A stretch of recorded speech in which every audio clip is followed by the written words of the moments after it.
तो भगवान की इस कथा के निर्मल प्रवाह के द्वारा हमारे अंतःकरण की शुद्धि होती है। भगवान की ये कथा हमारे मन को शुद्ध करती है, हमारे अंतःकरण को शुद्ध करती है। प्रारंभ में ही श्रीमद् भागवत के महात्म्य में ही श्री सूत जी महाराज कहते हैं कि एतस्माद् अपरम किंचन मनः शुद्धै न विद्यते। भगवान की कथा के अतिरिक्त मन को शुद्ध करने वाला दूसरा कोई साधन नहीं। और मन जब तक शुद्ध न हो, हम कितना भी कुछ करते रहें, सारे कर्म हमारे निरर्थक हो जाते हैं, क्योंकि मन ही बंधन और मुक्ति दोनों का कारण है। उपनिषद में कहा गया कि मन एव मनुष्याणाम कारणम बंध मोक्षयो। मन ही मनुष्य के बंधन और मुक्ति दोनों का कारण है। कौन सा मन बंधन का कारण है, कौन सा मुक्ति का कारण है?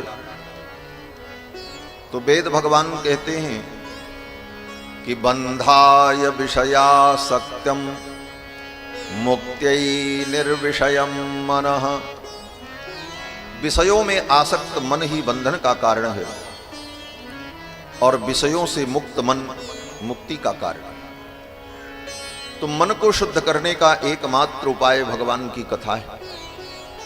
हम ज्यों-ज्यों भगवान की कथा सुनते हैं, त्यों-त्यों हमारा अंतःकरण धीरे धीरे निर्मल होता जाता है। हमें वो दिव्य दृष्टि प्राप्त होती है जिस दृष्टि के द्वारा उस चिदघन परमात्मा का, सच्चिदानंद का हम अनुभव कर पाते हैं और साक्षात्कार कर पाते हैं। स्वयं भगवान श्री कृष्ण कहते हैं कि यथा यथात्मा परिमृज्यते सौ मत्पुण्य गाथा श्रवणाभिधानैः तथा तथा पश्यति वस्तु सूक्ष्मम चक्षुर यथैवांजन संप्रयुक्तम। भगवान कहते हैं कि यथा यथात्मा परिमृज्यते सौ मत्पुण्य गाथा श्रवणाभिधानैः। मेरी इस पुण्य गाथा को जो व्यक्ति सुनता है और ज्यों-ज्यों सुनता जाता है, त्यों-त्यों उसके अंतःकरण का प्रक्षालन होता जाता है। यथा यथात्मा परिमृज्यते सौ मत्पुण्य गाथा श्रवणाभिधानैः तथा तथा पश्यति वस्तु सूक्ष्मम चक्षुर यथैवांजन संप्रयुक्तम। उसको उसी प्रकार निर्मल दृष्टि प्राप्त हो जाती है जैसे आंख की ज्योति कम हो जाए तो आंख में अंजन लगाने पर, औषधि का सेवन करने पर धीरे धीरे आंख की ज्योति ठीक हो जाती है। उसी प्रकार भगवान की कथा श्रवण करते करते अंतःकरण निर्मल होता है और भगवत दर्शन, भगवत साक्षात्कार की योग्यता हमारे अंदर प्रकट हो जाती है। इसीलिए बड़े बड़े ऋषि मुनि महात्मा अमलात्मा लोग भी भगवान की कथा में रमण करते हैं। ये भगवान की कथा लोक पावनी गंगा सुनने वाले को, सुनाने वाले को और पूछने वाले को, तीनों को पवित्र कर देती है। हम सभी लोग बड़भागी हैं कि पवित्र वैशाख मास में श्रीमद् भागवत महापुराण की पावन चर्चा श्रवण कर रहे हैं। कल की कथा में आप सभी लोगों ने श्रवण किया कि भगवान ने इंद्र की पूजा का निषेध किया और गोवर्धन की पूजा कराई। सभी ब्रजवासी परंपरा से और बरसों से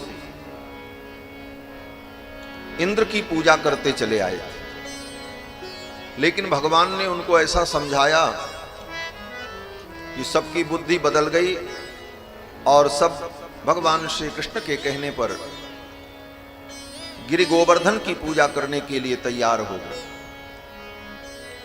ये लीला भगवान ने इसलिए की कि इंद्र को बड़ा अभिमान हो गया कि मैं देवताओं का राजा हूं, मैं ऐश्वर्य संपन्न हूं। अपने पद और प्रतिष्ठा को लेकर देवराज इंद्र के अंदर जो गर्व था, उस गर्व को मिटाने के लिए भगवान ने ये लीला की। भगवान को सब कुछ अच्छा लगता है, लेकिन अहंकार अच्छा नहीं लगता।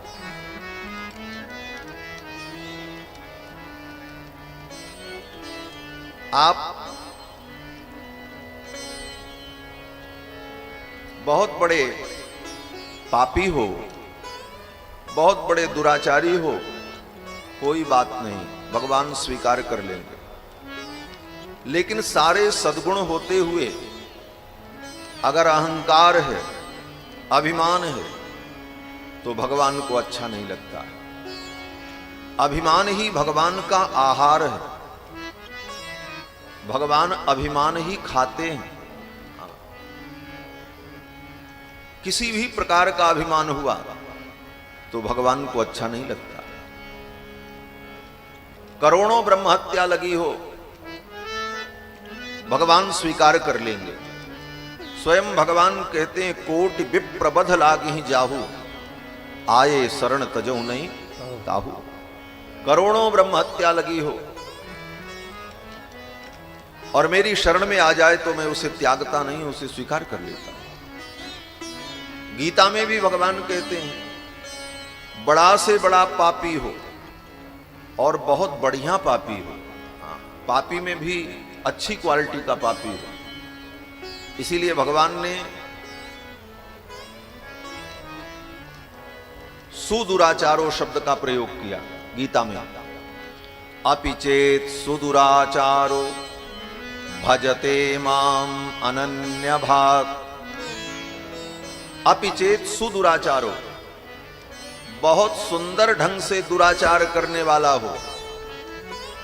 अब इससे ज्यादा बात क्या हो सकती है। भगवान कहते हैं अपि चेत सुदुराचारो, बहुत सुंदर ढंग से दुराचार करने वाला, पापाचार करने वाला हो, लेकिन अनन्य भाव से अगर मेरी शरण में आ गया तो साधुरेव ही मंतव्य, उसको साधु ही समझना चाहिए। क्यों बोले, सम्यक व्यवसितो ही सा, उसने मेरी शरण ग्रहण कर ली, उसकी बुद्धि ने ठीक निर्णय किया, इसलिए उसको साधु ही समझना चाहिए। सुदुराचारी व्यक्ति भी भगवान की शरण में आ जाए तो भगवान उसका त्याग नहीं करते, लेकिन बहुत बड़ा सदाचारी हो, बहुत बड़ा विद्वान हो, लेकिन अगर अभिमान से युक्त है तो भगवान उसे स्वीकार नहीं करते। जो पाप, जिस अपराध के कारण भगवान ने बाली को मारा, वही काम सुग्रीव ने किया। जिस पाप का बहाना बता करके भगवान ने बाली को मारा, वही पाप सुग्रीव ने किया और वही पाप विभीषण ने भी किया। वही काम सुग्रीव और विभीषण ने भी किया, लेकिन सुग्रीव और विभीषण पर भगवान की दृष्टि नहीं गई और रावण को और बाली को भगवान ने मार दिया।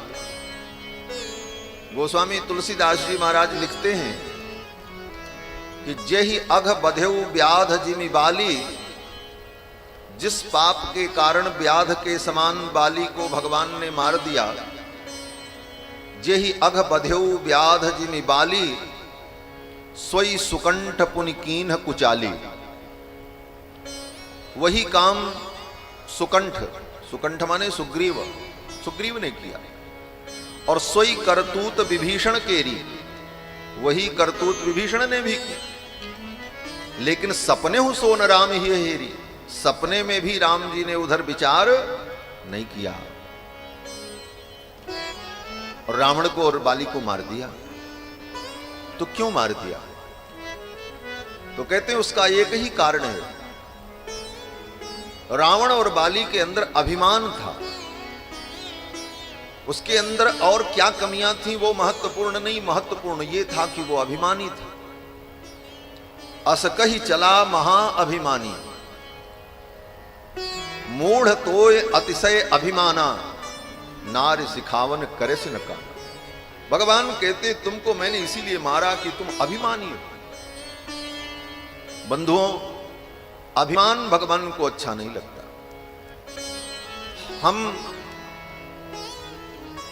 अगर अभिमान रखते हैं तो भगवान प्रसन्न नहीं हो।